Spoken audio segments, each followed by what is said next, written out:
पश्चिम बंगाल के सिलीगुड़ी में महिला सशक्तिकरण एवं मानवाधिकारों को लेकर के centre for protection of democratic requirements India CPDR Indian human rights north east committee की ओर से आयोजित women power empowered women stronger nation विषयक विशेष जागरूकता कार्यक्रम 9 फरवरी 2026 को सिलीगुड़ी के हाइडरपाड़ा स्थित अलाइव डेविल डांस एकेडमी में सफलतापूर्वक संपन्न हुआ। कार्यक्रम का शुभारंभ दीप प्रज्वलित कर नारी शक्ति पर आधारित गीत के साथ हुआ। इस अवसर पर महिला पुलिस पदाधिकारी डॉक्टर संजीव सेन गुप्ता को महिला सशक्तिकरण के क्षेत्र में उल्लेखनीय योगदान के लिए प्रशस्ति पत्र, स्मृति चिन्ह, खादा भेंटकर सम्मानित किया गया। कार्यक्रम में उपस्थित महिलाओं और अतिथियों ने नारी अधिकार, सम्मान और समानता को लेकर अपने विचार साझा किए। डॉक्टर संजीव सेन गुप्ता ने अपने संबोधन में कहा कि नारी को समाज में पुरुष के समान अधिकार और सम्मान मिलना चाहिए, क्योंकि स्वस्थ नारी ही स्वस्थ समाज की नींव रखती है। इस कार्यक्रम को सफल बनाने में मानवाधिकार कर्मी, समाज सेविका, पत्रकार श्रावणी दासगुप्ता की महत्वपूर्ण भूमिका रही। आज के ওমেন এম্পাওয়ারমেন্টের উপরে সিপিডিআর এর অনুষ্ঠান, তো এটা নর্থ ইস্টের প্রোগ্রাম, নর্থ ইস্ট কমিটির। খুবই ভালো লাগলো এসে এখানে যেসব বিশিষ্ট মানুষ রয়েছেন যারা মহিলাদের মধ্যে আগে এগিয়ে এসছেন, পুলিশদের বা অন্যান্য প্রফেশনের মানুষদেরকে ফেলিসিটেশন দেওয়া হলো, তাদের কথা শোনা হচ্ছে, এখন অনুষ্ঠান চলছে। আমার এসে খুব ভালো লাগলো।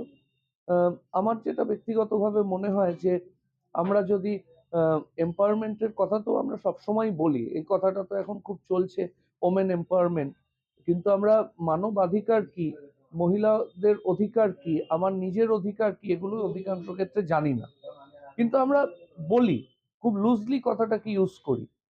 প্রথমে হচ্ছে আমার যেটা ব্যক্তিগত মত, মন থেকে বিশ্বাস করতে হবে যে আমরা নিজের অধিকার যেমন বুঝে নেব, তেমনি অন্যের অধিকার যাতে লঙ্ঘিত না হয় তার জন্য চেষ্টা করব। এবং চ্যারিটি বিগিনস অ্যাট হোম, সেটা আমাদের আচরণের মাধ্যমে। আমরা আমাদের স্ত্রীর ক্ষেত্রে কি আচরণ করছি, আমরা আমাদের মেয়ের ক্ষেত্রে কি আচরণ করছি, একজন ছেলে একজন মেয়ে, পুত্র কন্যা সন্তান থাকলে দুজনকেই আমরা সমান সুযোগ দিচ্ছি কিনা জীবনে প্রতিষ্ঠিত হওয়ার ক্ষেত্রে।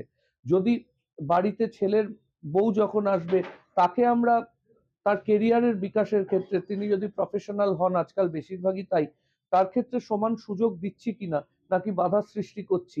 যেটা একটা সময় হতো, প্রচুর ফিল্ম অ্যাক্ট্রেস তারা বিয়ের পরে অ্যাক্টিং ছেড়ে দিয়েছিলেন, অনেক গায়িকা তারা কাজ কমিয়ে দিয়েছিলেন।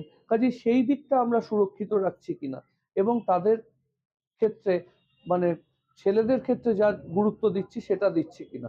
সামাজিক সুরক্ষার দিক থেকে প্রশাসন, সরকার তারা বিভিন্নভাবে চেষ্টা করছে, কিন্তু এটা মানুষ যারা এটাকে রূপান্তরিত করতে পারে। আর দ্বিতীয় কথা হচ্ছে, অনেক বিষয় নিয়ে পড়াশোনা হয়, অনেক বিষয় সিলেবাসে ইনক্লুডেড হয়।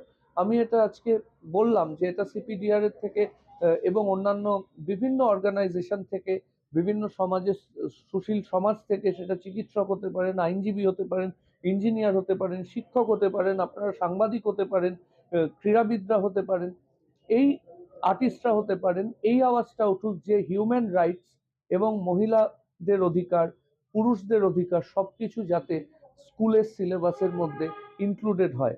তবে কিন্তু একটা শিশু ছোটবেলার থেকে বুঝবে তার নিজের কি করণীয় এবং নিজের প্রতি সমাজের কি করণীয়, কোনখানে অধিকার ভায়োলেটেড হয়েছে।